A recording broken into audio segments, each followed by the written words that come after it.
G'day, Starlo here. How good's this? Another hub. A lot of you have been asking for us to bring them back, and with the silly season now largely behind us, we thought we'd dive in and do another hub stream for you. And it's a really special one tonight because we've partnered up with Ozfish Unlimited to bring you an episode simply entitled Better Fishing. And I'm pretty sure that's something that we all strive for. But some of you are probably asking, what is Ozfish Unlimited? Well, the answer is pretty simple. Ozfish is Australia's fastest growing fishing conservation organisation with over 50 chapters spread right across the country, dedicated to protecting and restoring fish habitat in all waterways, salt, brackish and fresh. Ozfish's philosophy is pretty simple. Take care of the habitat and the fish will look after themselves.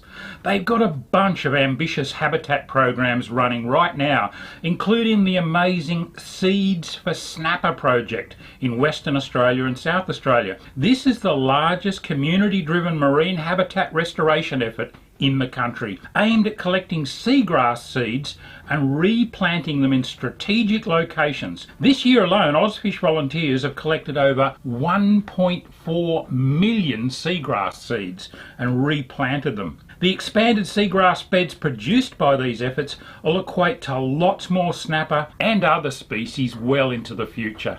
Another awesome Ozfish project is the Shellfish Revolution that's going on in Brisbane's Botany Bay. This aims to drop 50,000 oyster baskets to build reefs, improve water quality and create more fish habitat, which of course equals more fish. The oyster shells come from local restaurants and they all need to be washed and sorted by volunteers, including local schools, before they're deployed. What an amazing community effort that is. Then there's the Waterway Fire Science and Bushfire Recovery effort in New South Wales and Victoria, with an army of volunteers replanting trees and other vegetation along waterways that were impacted by the Black Summer fires a couple of years ago. Now that's just 3 of many projects that are currently underway. So if you'd like to find out a bit more about Ozfish Unlimited, make sure you go and have a look at both their Facebook page and their website and think about ways that you might be able to become involved. It could be something as simple as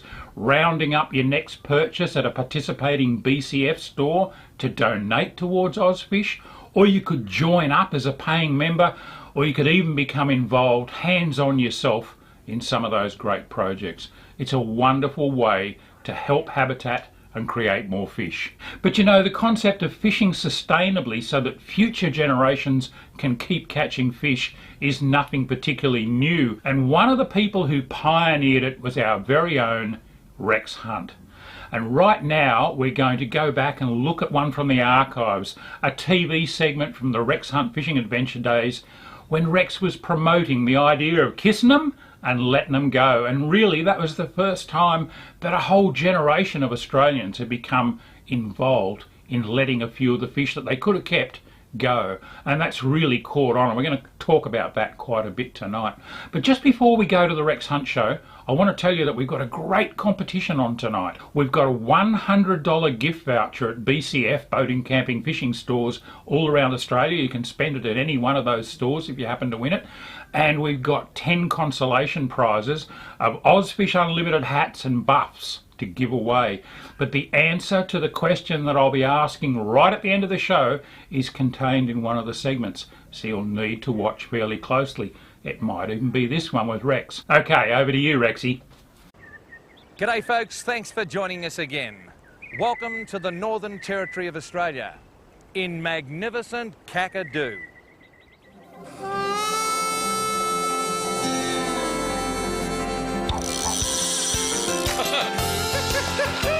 Look at that! The old bearded burbler, he's in his element.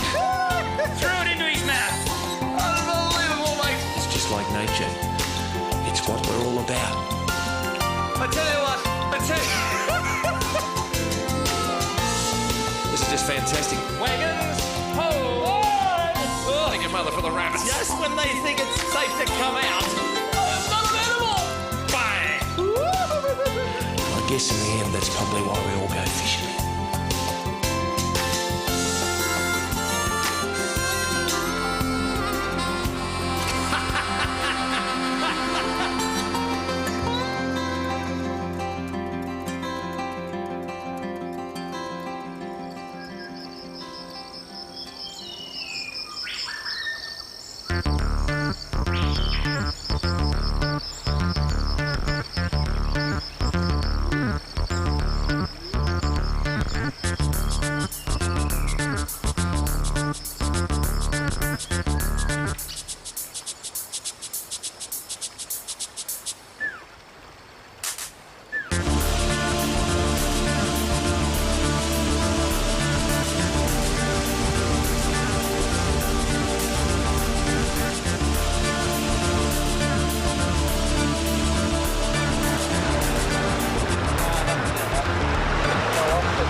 little Barra had a go at that tiny little lure, folks.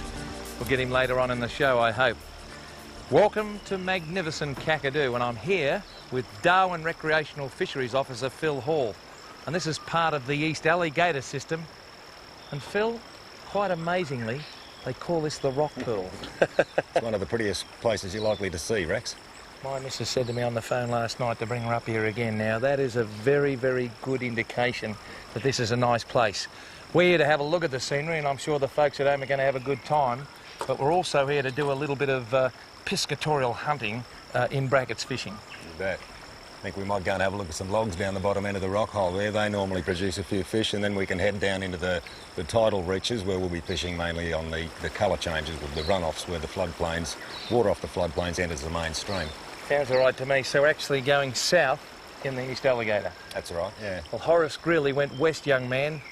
We're going south, old men. Stick with us, folks. I'm sure you're going to have a ball in magnificent Kakadu. Hang around.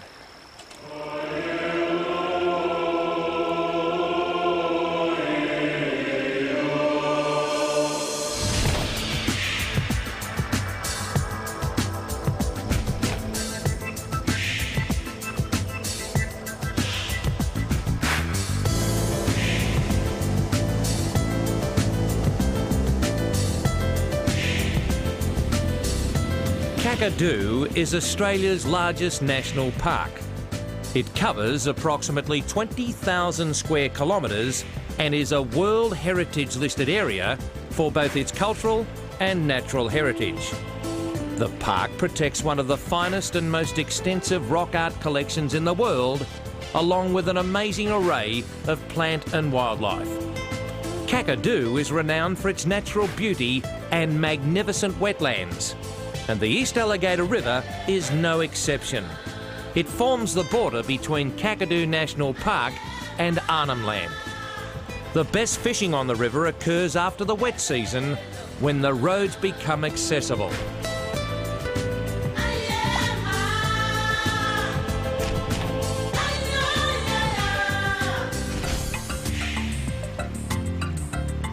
Yeah, Rex. Good man. Not a bad fish, Oh, Rex. good fish.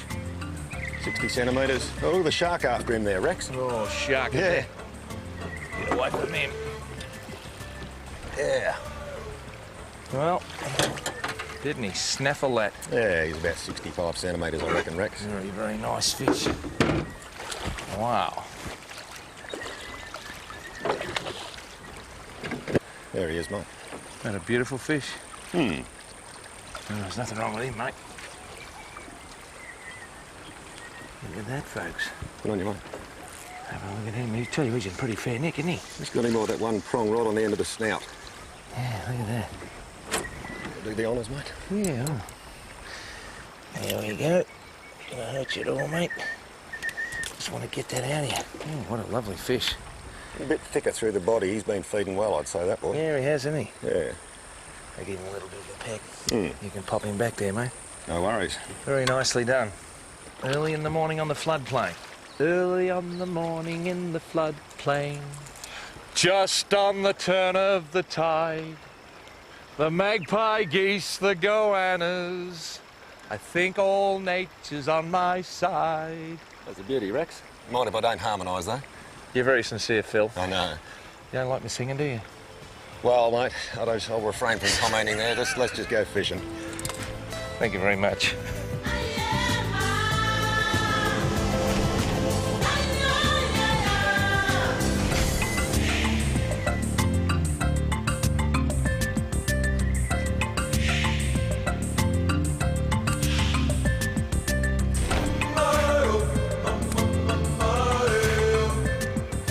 Oh, he grabbed it there, What Philip. you got there, mate? I don't know what I've got. It doesn't appear to be a barra. It's got some weight in it. That's a shark. A shark. You're joking. Like a whaler, mate. Yeah, a little river whaler. I felt a bump and I thought, look at that. That is quite amazing. On a lure. Yeah, he's eating that. Hasn't he eaten that? Oh, gee, mate, he's done the old doing the crocodile roll. The housewife and the canine doing the crocodile roll.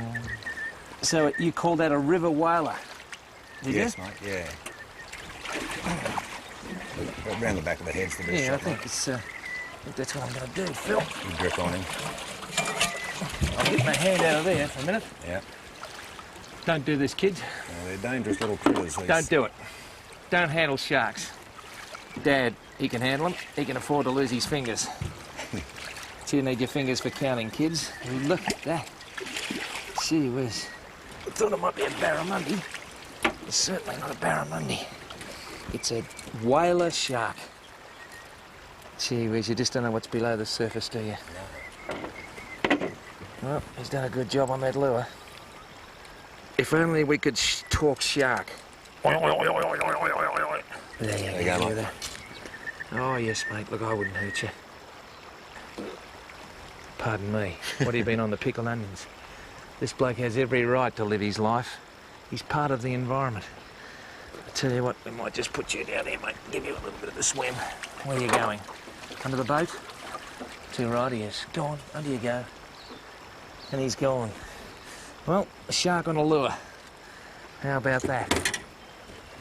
Doesn't matter whether it's a shark or a barra, it's just nice being here, isn't it? And that's why we have the big heavy trace and the big long lure, because without it, chomp.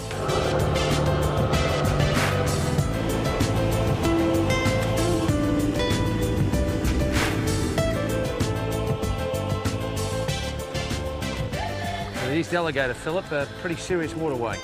It's one of our bigger inland tidal rivers, Rex, yeah. Really works best just after the wet. There's an upper reach to it beyond the crossing. We might go and have a look at some of the very pretty country up there later into the rock hole. I know it's one of your favourite spots. It is, yeah. Well, is it a serious barra river, this? This time of the year, it's one of our more productive rivers. As you know, there's no commercial fishing allowed in any of the Kakadu rivers, and there's only certain Kakadu waterways that are accessible to recreational fishermen. I've been all over the world, and I can tell you now, I'm absolutely elated, because this is the very rare long stem prairie weedfish. Hang on, mate, I'll get the net. Now look at that. Righto. Long stem prairie weedfish. I don't know whether it's the same that Joe Cocker indulges in, folks. It smells all right to me.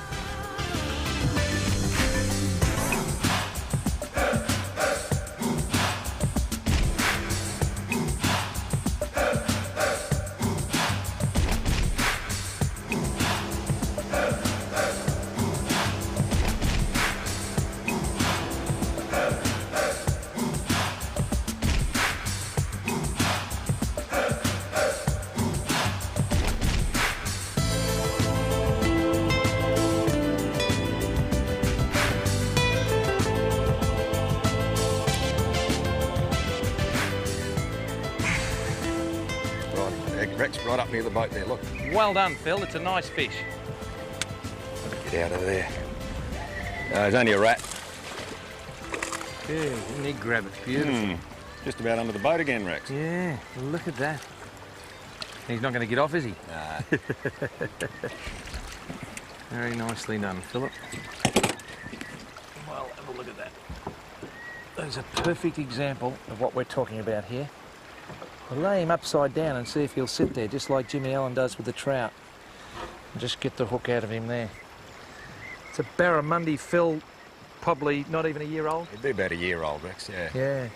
Tell us a bit about, we've been through the life cycle a lot of time, folks, but it's an interesting life cycle.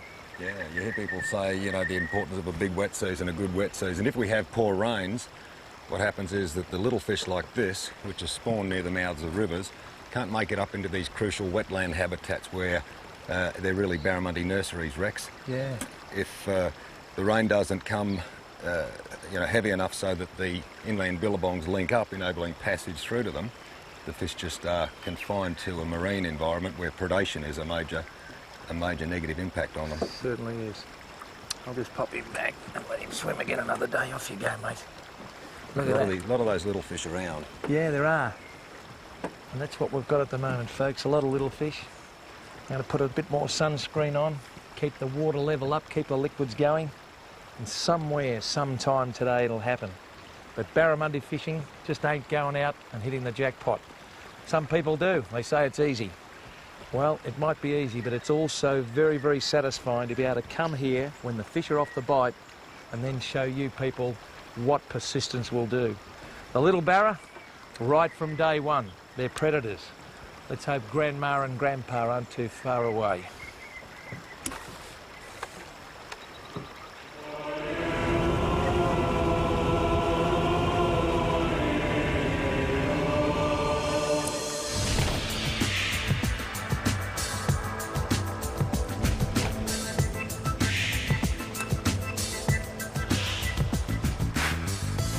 Got him, Rex? What? I tell you what, How's he feel? a bit of weight about him, I don't know. Yeah? Philip, who knows at this stage? Not doing a lot. It's definitely a fish and a bit of a kick there. And not one of them sharks. It might well be. But this has got a real thump about it. If I was fishing in Port Phillip Bay, I'd be saying jewfish. No jewfish up here, I don't think, folks. I reckon this is a barramundi. Get some idea in a minute, because he's heading across there into that area. You don't want to jump. Here he comes. Oh, he's going to come up, is he? Yep. Oh, look at this. He's going to come up. Not quite. But I reckon it's a barra. Yeah, it's a barra, all right. Oh, yeah, but sometimes, Phil, the nice-sized barra, they don't come out, do they? They Often they don't, no. come away from there. Yeah, we don't want him in that weed. Come out of there. I reckon he might go in there, actually. We might have to up and come out of there. Oh, oh, look at that bow wave out there. He's a good Oh, wacko. 8 or 9 kilos by the Hey, look of him, he's a Rex. serious fish, isn't he? He's a good one. Oh, gee, but didn't he do the right thing by us by going to the right instead of into that? Because he could have really made life difficult for us, folks. He's on a lure. He knows everything's not right, because when he wants to go somewhere, he can feel this strain against him, and he thinks, gee, I'm not quite so sure whether I want to be on Rex's show just yet. He hit that like there was no tomorrow. Oh, look at that bow wave. Oh, serious fish. Yeah. Yeah. Yibbity yibbity, folks. A serious fish. Look at that. A little bit of displacement, hey? He's in that 10 kilo range, Rex, I reckon. Yeah, he's a serious fish. He is a serious barramundi. That's all right. Lead him around that way. I just say again, folks, you got to have a properly tuned drag, because when the fish wants to go that way and the line is fully stretched, that's when breaking strain comes into it. She's all over Red Rover because the angler's patience is down the gurgler. He's made a beautiful, beautiful start to this particular sortie. And all we want to do now is actually land him. And we're going to take our time, folks. Sit back and relax and just see how you can have so much enjoyment from angling these species and then putting them back for someone else to have the same fantastic enjoyment. He's certainly not done yet because, oh, he's a serious fish. He's serious fish, serious. When he goes down, we don't pull up. We hold him away from the boat and the motor, and he's probably got it. There he goes again. Gee, I tell you what, his tail is making some indentation into that water there, Philip. Yeah. You ever tire of this? No, never. Oh, That's, you know I don't. that's why a lot of us have come to Darwin, Rex. Yeah, well, after the footy, they all head up the Noosa and sit in there in the lounges on the beach in the G-strings, and Lynn and I come up here, mate, with the barramundi lures. Look at that. Yeah. That is a serious, serious barramundi. Wacko. Not too bad at all, Rex. Oh, I tell you what, how Only good one. is that? And just hooked too. And it's important, folks, too, some of our imported lures, not so much our local lures, which are right onto the importance of having very strong hooks. We've got some Timsy hooks from overseas, and we just can't get through their thick skulls that we need some serious hooks for these magnificent fish. A barramundi. As I said, folks, I'm not saying how big it is, but you just have a look for yourself. And this baby's going back because she's a female, and she's going to produce millions of magnificent barramundi for you people all around the world. I tell you what, this is just sensational. Come on, baby. Look, she wants to go. She wants to go. You going to go for me? Go on. Off she goes.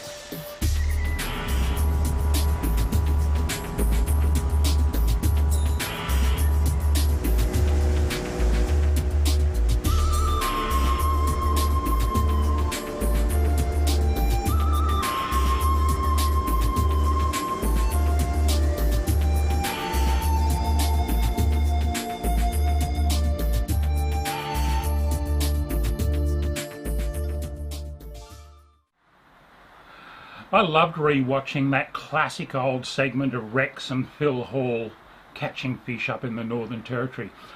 Oh, and by the way, in case you can't hear it, while I was watching that segment, the rain has begun pattering down on the tin roof of my little studio here on the south coast of New South Wales. We're having our own bit of a wet season this year, and I think it's going to be really good for the fishing in the long run. But you know what's really interesting is that the intensity and the passion of the message that Rex was getting across 20, 30 years ago to people about looking after our fisheries, only taking what you need, releasing fish so that we could all fish for the future. A fantastic message. Sure, we've learnt a lot about fish handling since then, and we all do it a little bit better these days, I'd like to think. But Rex remains just as passionate today about looking after the fishing so that future generations can enjoy it as well. And that message has been picked up by those younger generations, including people like Shroom. I love watching Shroom segments on YouTube, and we're about to join him on Botany Bay in Sydney chasing yellowtail kingfish, and there's some absolutely spectacular big fish encounters in this one. Watch it closely too, because it might contain the answer to that competition question that I'll be posing at the end of the night, and if you get it right, you might pick up that $100 gift voucher from BCF or one of those Ozfish hat and buff packs. But right now, Shroom's waiting for us out on Botany Bay. Over to you, mate. Our shared waterways have the most to offer. Let's practice stewardship. Oh yeah, guys, Botany Bay with Shuey. Shroom at the point. With Shuey, and down below we've got some squid we gathered earlier. Look at all those nice little babies there. Probably got about half a dozen to about 10. It's kind of really exciting if it is on. If it gets slammed, that's what I'm hoping for. Last time we were out here was on.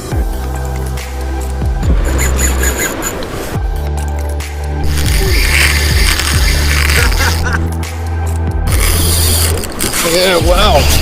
Whoa. Right, so we just pulled up.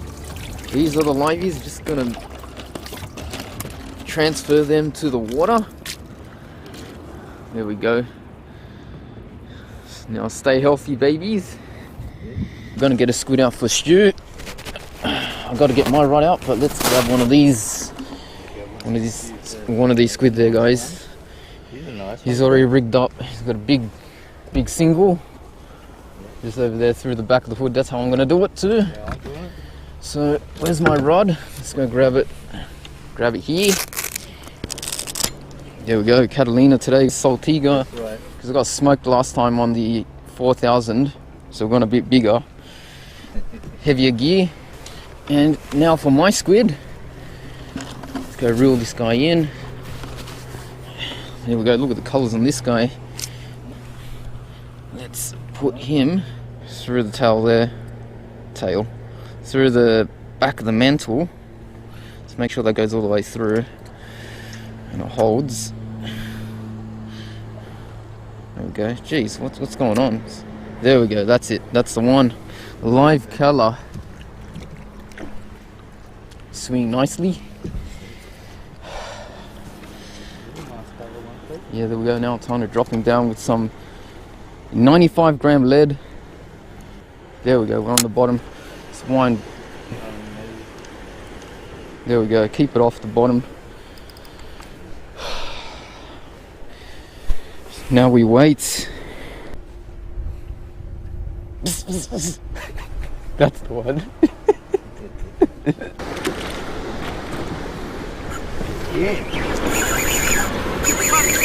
Nice one. Nice one, Stewie.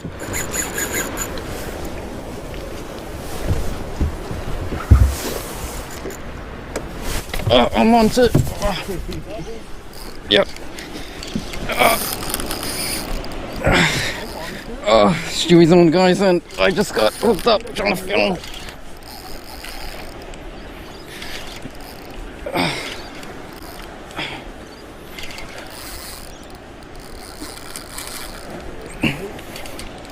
How you going, Stewie? How's yours?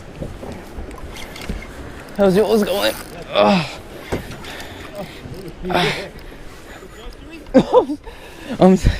I gotta make sure I'm filming this.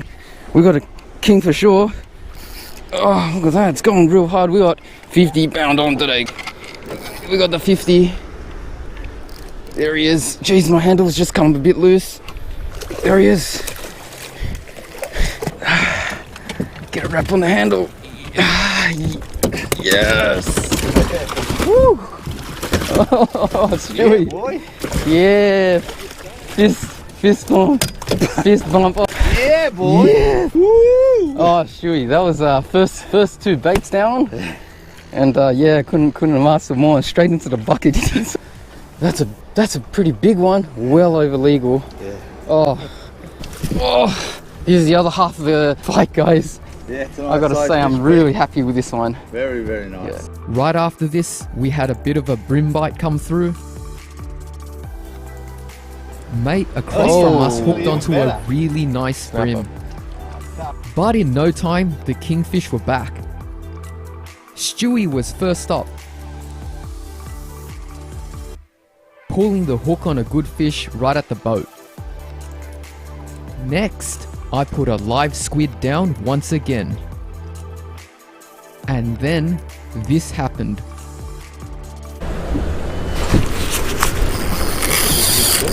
Yeah, wow. Whoa, I had the rod on the wrong side of my hand.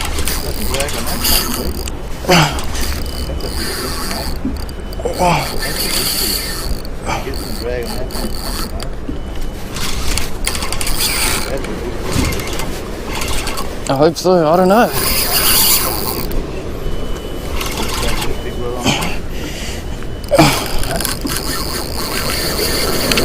Oh!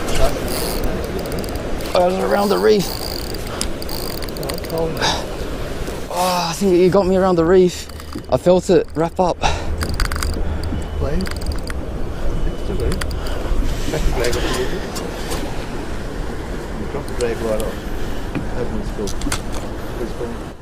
Darn.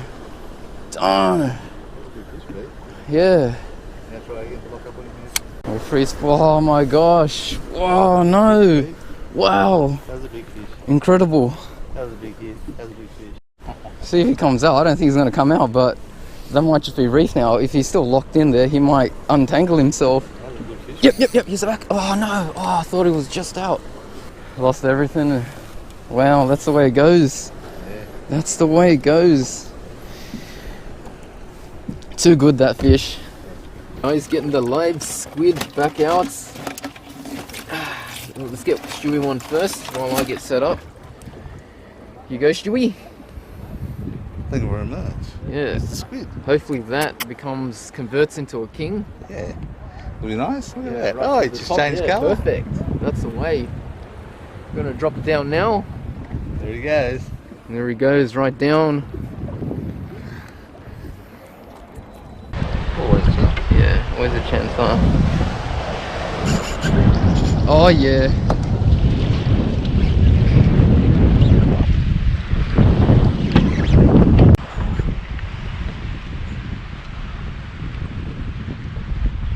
Nice one, Chewy.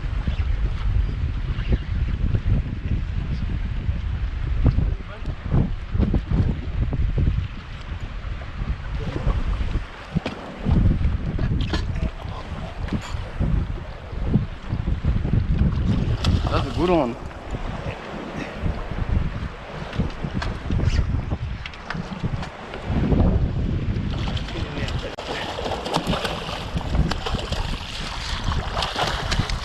Yes.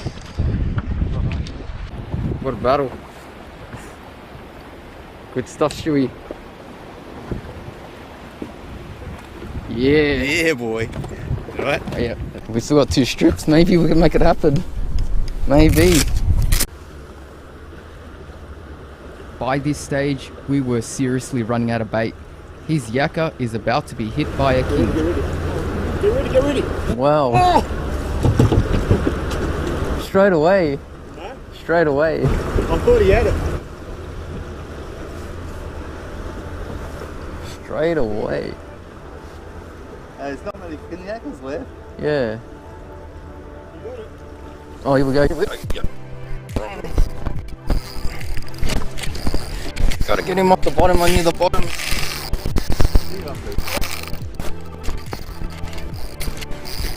Gotta get. Oh my god, this guy's got.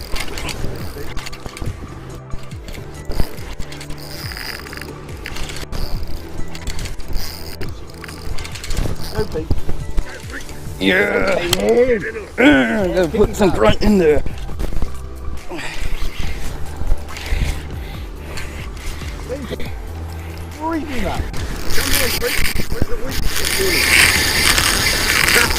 Whoa! That was a good run, eh? It's a monster. But I'm getting tired. I'm getting tired here. Why is it so hard? Is he? No, it's not. Yeah, it's not even a king. It is a king, but why? How's it gone so hard? That last run, to me, was a good run.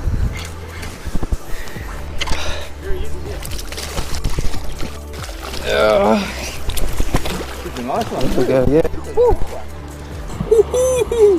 Guys, here's a shot.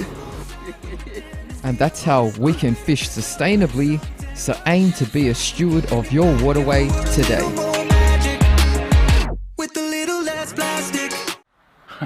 Wow, don't those kingies go hard? I don't think there are too many other fish that pull quite as hard on a kilo for kilo basis as yellowtail kingfish.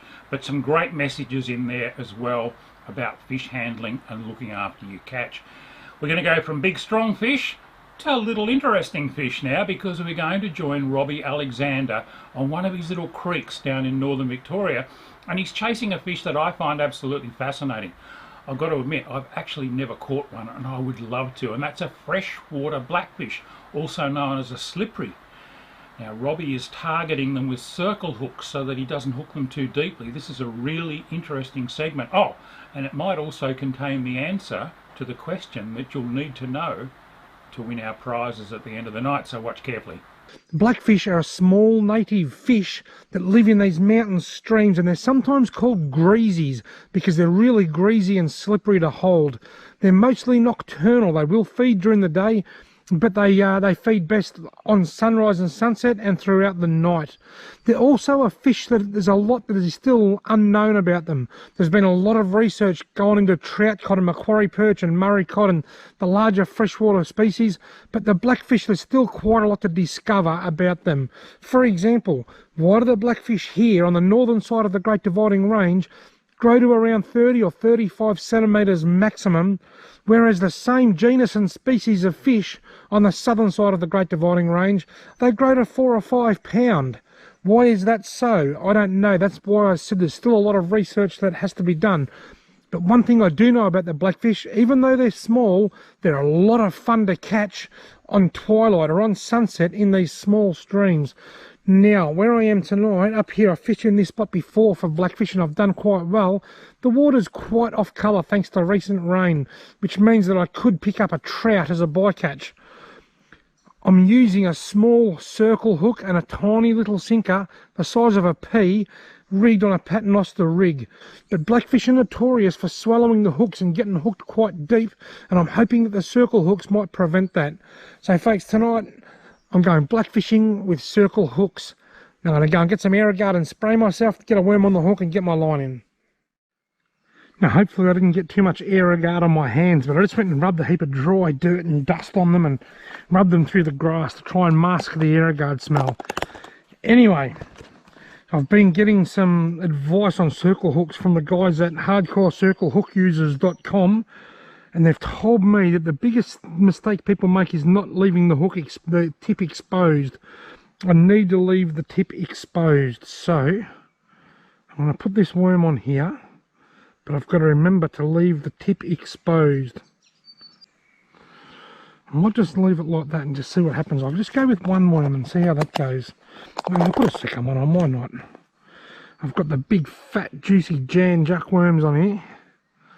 I'll leave one really stuck to the hook, and I'll just pin this one through a couple of times with most of it wiggling still. I can't even see the tip. Right, there's my my Jan Juck daily double with the point of the circle hook exposed. This is what all the the lovers of circle hooks have told me I need to do. Now, I don't usually use a paternoster rig. I usually use a split shot sinker, crimped up the line about 30 centimetres from my hook. But with the rain lately and the water being a bit higher than normal, I've gone for a paternoster rig just so that I can have that bigger sinker than a split shot.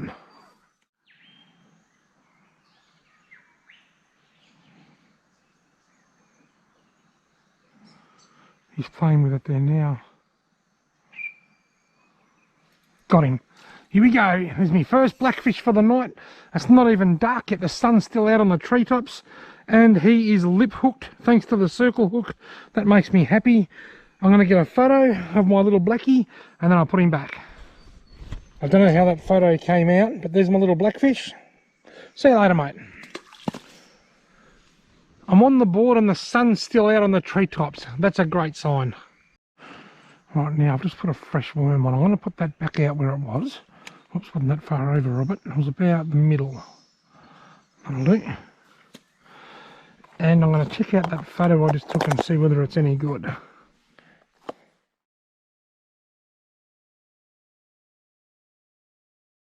I should have brought one of my good cameras with me. As I sit here just waiting for a bite, I can hear a whipbird in one of the trees nearby. Eastern whipbird. It's got to be one of the nicest sounds in nature. And look at this, here's a bite. I love the sound of the eastern whipbird. Such an amazing sound. I can't mimic it. Here we go. Got him. There he goes. Did you hear the whipbird in the background then? I hope the camera picked that up. Another little weenie blackfish, and he is lip hooked. I'm really liking this. I haven't been overly impressed with the circle hooks, but this is impressing me. This is good. This is good. Lovely little blackfish. See you later, mate.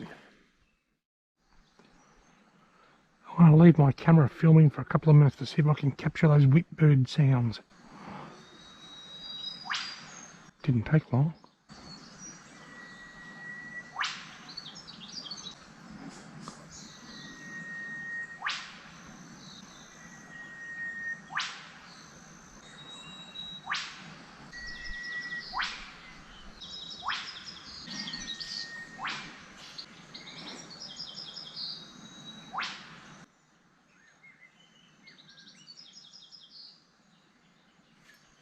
Got him. Oh, look at the size of him.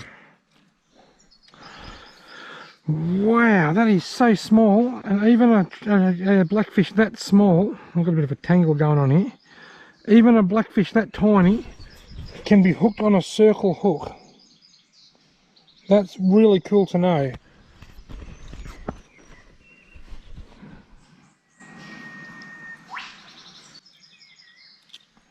See you later, mate.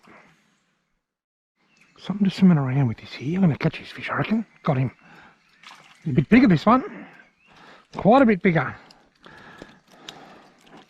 Is he lip hooked again? Well, no, he's got it down. He's got it down quite a fair way, actually. I'm going to have to break the line for this one. That's disappointing. But anyway, that's got to be up around the 28 to 29 centimetre mark, that one, I think. I've broken the line. Unfortunately, he wasn't lip hooked. See you later, mate. He'll dislodge that. A friend of mine took one home and put it in a fish tank. He caught it like that and he cut the line, and rather than putting it back into a creek, he put it in a bucket, took it home and put it in the fish tank. And the next day, he said he couldn't believe it, but the hook was laying in the bottom of the tank. The blackfish managed to get it out all by itself during the night, and he has no idea how. Just one of the many fascinating things about fish, I guess. I was hoping that wouldn't happen, but it has. But so far, of the 4 or 5 fish that I've caught, they've all been lip hooked bar one, and I think that's a vast improvement on a normal bait holder hook. Very impressed with the circle hooks for blackfish fishing. Got him. Another tiny, weeny one. How healthy is this little creek? Wow. It's not even dark yet. They're just going nuts. So many of these tiny little blackfish in here. Now here in northeast Victoria, there's two types of freshwater blackfish. There's the common blackfish, which is these ones, and there's the two-spined blackfish. Now I stand to be corrected. I haven't got phone service here, so I can't confirm, but I think the common blackfish, this one here, is called Godopsis marmoratus, and the upland, or the two-spined is Godopsis bispinosus. Now the two-spined blackfish, they're found in more rocky areas, rocky pools, big deep pools with lots of rocks. They like to hide in the cracks of rocks and live in rocky areas.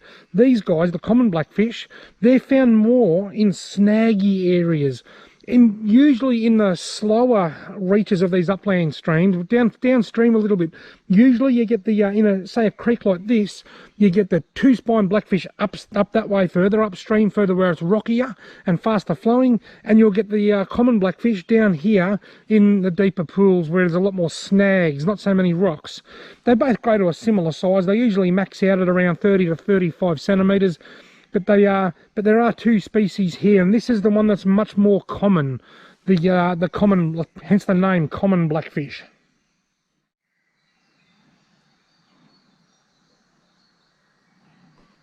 He's pulling, he's there, he's pecking away. Got him, another tiny weeny little tiddler. This one's a bit bigger than the last one though. This one's a little bit bigger.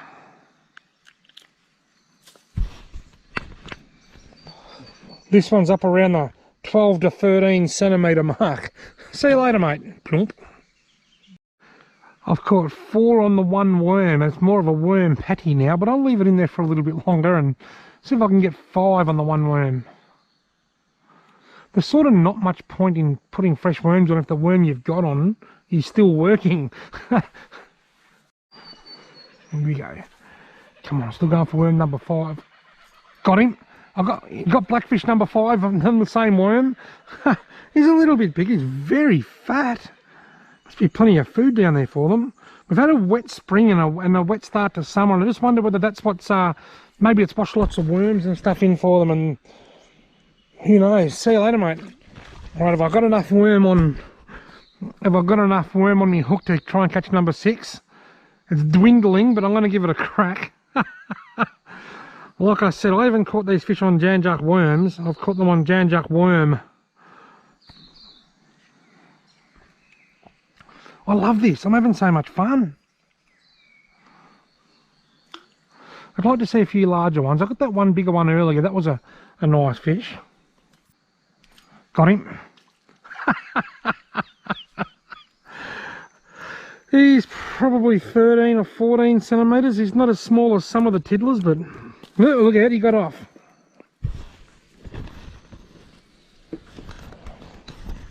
Blackfish number 6 off that worm, and probably, I don't know, 9 or 10 all up. See you later, mate.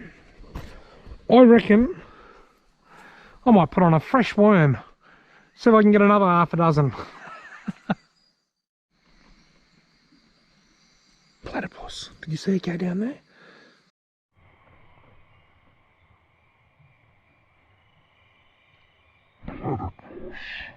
Just had a platypus swim past.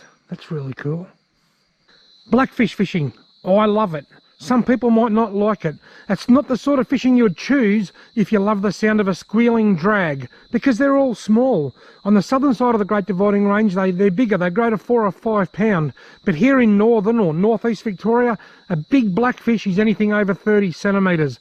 But it is a fantastic way to go fishing. It's fun, it's relaxing, and it's enjoyable, and it's a great way to wet a line and observe nature at the same time. I've seen an abundance of wildlife tonight, and it's been wonderful. Now, recently I purchased some circle hooks. I've tried them on yellowbelly, redfin and carp, and I haven't been sold on them. I've found the hookup rate to be really bad. But tonight I actually found a use that I really like. They are amazing hooks to use when you're blackfish fishing. I've probably caught 12 or 15 blackfish in this twilight period. Only one of them needed the hook to be cut off. The rest of them I was able to unhook and throw back as they were all hooked in the lip. That is an enormous improvement on most blackfishing sessions. Such interesting fish, those freshwater blackfish, and obviously quite prolific where Robbie was fishing. Great to see him using the circle hooks and being able to safely release most of them too. And as you can probably hear, the rain's still pattering down on my tin roof here in the studio. Now we're about to reach the climax of the night and really talk a little bit more about Ozfish Unlimited and the messages that they try and get across to anglers, as well as looking after habitat, looking after the fish. And who better to share that message with us than Jonathan Bleakley, who works for Ozfish Unlimited. He's a great young guy. He's got a fantastic YouTube channel as well and produces some wonderful footage. But tonight he's monitoring the Ozfish Unlimited YouTube channel and you can chat with him live. Now, I'll let you in on a secret. The answer to the competition question is in this final segment. This is a segment about best practices for handling fish when you intend to let them go to optimise their chances of survival. So let's cross over to Jono right now, hear a little bit more about Ozfish, and then see this clip on best practices for handling fish. Over to you, Jono. Well, thanks, Starlo. It's fantastic to be on one of these fishing hubs. I must admit, I was tuning into every single one last year and absolutely loved them. But I'm super pumped that fish handling has made the agenda for the first one in 2022. Now, for those who don't know me, Jonathan's my name, and I'm lucky enough to be involved in a fantastic organisation in Ozfish Unlimited. Now, as a younger lad, a younger fisherman out there, and Steve, I'm not looking at you by any means. I don't think you'll mind me saying that one. I'm super passionate about communicating those really important messages when it comes to the issues that our fish are facing, but also what Ozfish and organisations like Ozfish can do about it. So that's my goal for the next minute and a half or so. I'm going to break down who Ozfish is and exactly what they can do for our fish out in our local waterways. Now, if you haven't heard of them, I should say, you've probably seen them at a local BCF, or maybe your video's popped up on social media at some point. But in its simplest form, Ozfish is a conservation movement. Their goal is to protect and restore fish habitat across Australia. And we all love our fish, and we all want to make sure fishing is around well into the future. Now, how they operate is through chapters, which is basically a group of rec fishers, both men and women and kids at that, in any given local waterway across the country, who come together and agree that they want to do something about the fish populations or the habitat in that particular area. What they do then is come to Ozfish at Ozfish HQ and say, hey, I want to get involved and I want to do something about it. And then it's up to us to equip them with everything they need to get habitat restoration projects up and running. So I'm talking everything from insurance, marketing assistance, research assistance, access to scientists and universities all across Australia, supplies, whether they be big or small, you name it. Ozfish is there to get you guys in your local waterways set up to do something about some of the issues we are facing. Now, this can be in many different forms. Some chapters around Australia enjoy nothing more than getting a beer at the local pub once a week or maybe fortnightly and chatting about the waterway just to get a bit of a better idea on how it's going and maybe some of the issues it's facing. To be honest, nothing better than a palmy and a beer on a Thursday night, but some of the other chapters around are taking it to the next level. Over in Western Australia, South Australia and up in Moreton Bay, those chapters are leading the country in community-driven restoration projects. I'll explain a little bit for you. So in Moreton Bay, there was a group of community members that noticed that Moreton Bay shellfish reef populations had dropped in the last 10 or 20 years. So they decided to go around to the local restaurants, collect as many oyster shells as they could, and start storing them at the Ozfish Shellfish Restoration Facility. They would then clean them and dry them and let them dry out in the sun with the help of local schools, I should say, and community organisations. And then Ozfish would come in, pack them into baskets, or ROBs as we call them, and drop them out into the bay. Over in South Australia and Western Australia, a similar project is happening, but that's focused on the local seagrass meadows. Now, the community realised that the seagrass seeds were getting dislodged when a strong wind or tide or storm surge would come through, and they were being wasted as they got washed up on the local beaches. So what Ozfish did, working alongside community organisations and the local chapter, was take those seeds, harvest them in tanks, and then replant them back into the areas where they lost, all in a bid to recreate and replant, or re-establish, if you will, the local seagrass meadows, which is so important for things like snapper, squid, King George whiting, you name it. I mean, you take your pick. If it's a beer, that's fine, and it's just chatting about your waterway, or if it's getting involved in some of the biggest projects in the country, then that is fine also. If this sounds like something you're interested in, I really want to see a few of you guys pop up on the chapter list at Ozfish HQ. I reckon a few people that are watching this know a bit about their local waterways that could go a long, long way in helping the local fish populations. Now, the other side of Ozfish is what we call empowering us as fishers to be stewards of our waterway. And what this means is basically trying to educate the average recreational angler down at the boat ramp to protect not only the fish when it hasn't been caught, but when it finally hits the deck, to know what to do about it. And what I'm referring to there, of course, is what Starlo's touched on, and what Rex was doing all those years ago is correct fish handling practices. Now, I could sit here and talk about it for a while, but I think the best way to communicate this message is through viewing a fishing session of its own. And I was lucky enough to be joined by Dan Guilfoyle, a local Hunter Ozfish chapter member in Lake Macquarie, which I must admit is only a stone's throw from here. And we went out there to see if we could target a range of different species on a range of different techniques, and then employ a range of different fish handling techniques to make sure they swimmed off in the best possible way. I'm going to stop talking, and the video is about to play, but keep an eye out, because that prize that Steve's been referring to, well, the answer to that question you will find in this video. So watch closely, and we'll see Steve on the other side. Today, Dan and I are heading out on our local waterway, Lake Macquarie. You ready, mate? Let's roll. Let's do it. Dan and I have been fishing together for a long time, and have built an appreciation for not just landing that fish, but making sure that it swims off in the best possible condition.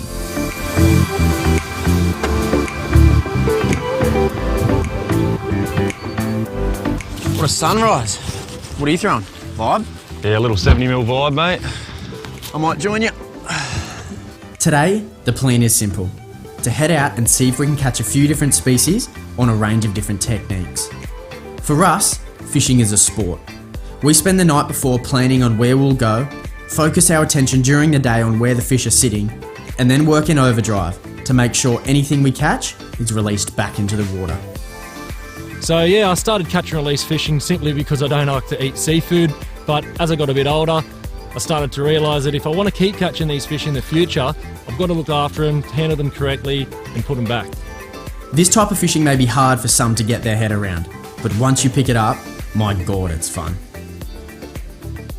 So I'm a bit younger than Dan. He's been fishing these waters far longer than I have. And I was actually born into an age where catch and release fishing is starting to take over that old mentality of kill everything you catch. How many fish you could fit into an esky has suddenly been replaced by the quality of a photo of your fish, or how many fish you were able to release that day. And I must admit, I'm proud to be a part of that group that's moving in that new direction. I'll tell you what, when it comes to a nice flathead, Dan, you're on the net. Boom. There he is. High five. Nice, mate. That's a good fish. Right, well, let's put this fish in front of the camera and show you what a nice flathead looks like. I've got a glove here, which is nearly an essential these days, really, if you're chasing flathead. So it's like it's got a bit of a protective layer here, and then we always wet it, so dip it into the water so it's nice and wet, and then just a nice, tight, firm hold in there, and that hook's popped straight out, which is excellent, which is why we use those single hooks. And then that's a beautiful fish. So Dan, in terms of watching out for the spikes, what am I looking for here? So you got the two big gill rakers at the back of the head here. They're the most dangerous ones. Obviously the really sharp teeth on the flatties, they'll get you as well, so you want to avoid those. And there's one at the top there, isn't there? Yeah, you got one just in front of the top dorsal fin here. Yeah. That's pretty lethal. A flathead of this size is always going to be put back in the water. But that doesn't mean we can't take a few things for the memory bank, which for us is usually a photo and a quick measure. Right, we've given that flathead a bit of a swim, and I'm actually interested to see how long it is. So Dan's got a brag mat there. He's gonna dip it in the water. It's really important to wet that. Why is that, Dan? You don't want to... You just don't want to take away their protective slime. They've got a layer of slime that So we put that fish on, and when we slide it up, it's just going to slide really easily, and we don't want that to take off the slime that Dan said. So what do you got? We're 0 at the end there? Yep. And we're at 56 and a half. That's not a bad fish. It's a nice way to kick off a sessions, and we're not going to leave that on the mat for too long. It's overcast today, but if it was hot, that mat, especially if you've got a black one, can heat up really, really quickly. So time to let it go. Yep. Sounds good. I can get my thumb. See you, mate. Oh, there he goes, down to the depths.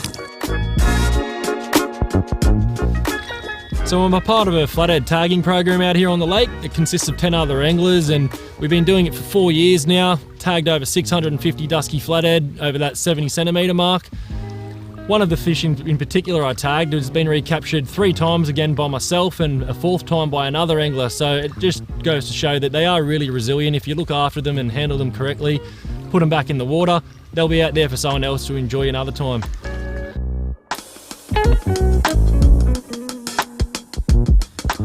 When it comes to fish handling, it's not overly complicated. It's just a matter of a few basic principles for when you ever have any fish on board, whether it be a really quality fish or even just one of those smaller size fish that might just be legal. You know, don't use lip grips. They're no good for the fish's mouths. They bruise it and pierce it.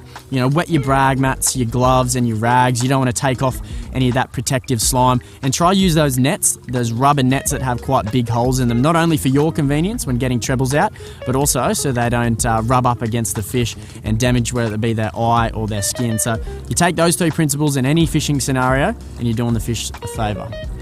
When you throw small lures around, you're a chance of small fish. Now this guy, of course, have got a lot of growing to do yet. Very, very small snapper or pinky or squire, they might call him, and he's going to go offshore and grow hopefully to 10, 11, or maybe one day even 12 kilos, fingers crossed. But it's good to see them in Lake Macquarie, which is where we are today.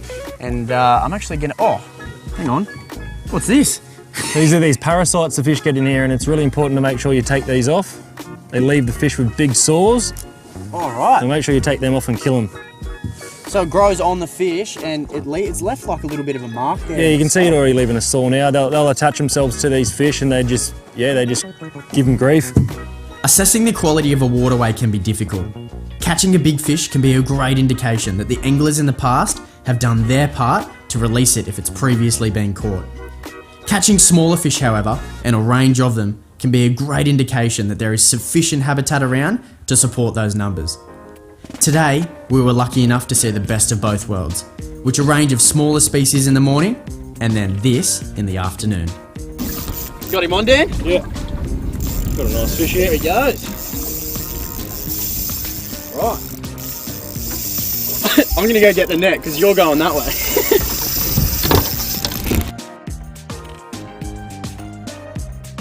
Head shakes? Yep. You've caught a lot of these fish. Is that basically an indication that you've got on a mulloway? Yeah, the head shakes and the big arc it took when it first grabbed the lure. Yeah, so it grabbed it out there and kind of did a big wrap around. They don't always scream off at 100 mile an hour. They'll grab the lure and they'll take an arc left or right, doesn't matter which way. And they'll go deep, take that arc, and then once they've realised that there's something not quite right with what they've just eaten, then they'll take off.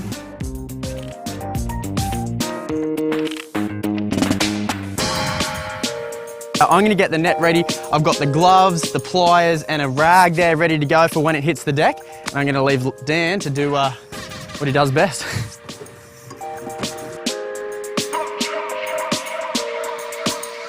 Silver flash that I saw down in the water. We can barely see 2 or 3 metres, but here he is.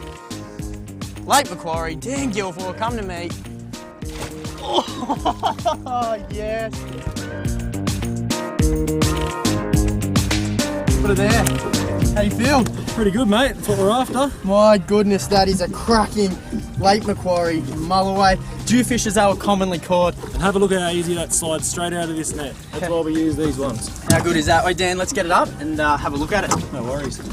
There we go. So you got your right hand underneath his belly, supporting the weight. Dan, how heavy? How many kilos you reckon? Oh, this thing would be probably 5 kilos, 6 kilos maybe. Beautiful. And then this hand, you're not in its gills, are you? You're not. No, you don't want to put your hands in the gills, just under the gills there. Yeah, that's beautiful. So 2 nice clean holds of the fish. Now in terms of getting that hook out, it hasn't popped out yet, so I'm going to get the pliers, which is just here, and we're not going to dig at it or anything.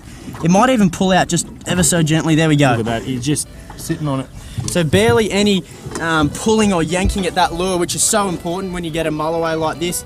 We've said before they're the kingpin of the estuary, and we want to make sure that we can keep catching them into the future. So nice hook release. We can use a rag there if we need. We're going to get him straight back in the water, but not before a quick photo. How's that sound?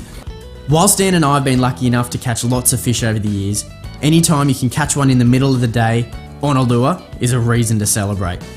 From the moment a fish like this hits the deck, we're doing everything we can to make sure it swims off healthy.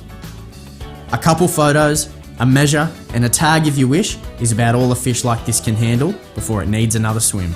And now time to get it back into the water. Rightio, let's do this. Catching a fish is all well and good, and don't get me wrong, that's certainly the fun part when it comes to fishing, but watching it swim off to where it came from, and that somewhat seals the deal for me. If I can catch it, get a photo, put it back in the water, and then watch it go back to the habitat where it came from, then that's job done.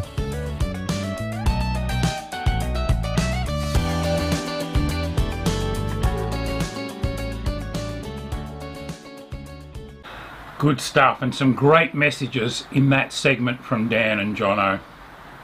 And now, the part of the night that you've been waiting for. I'm going to pose the question that you have to be able to answer correctly to be in the running to win one of our prizes.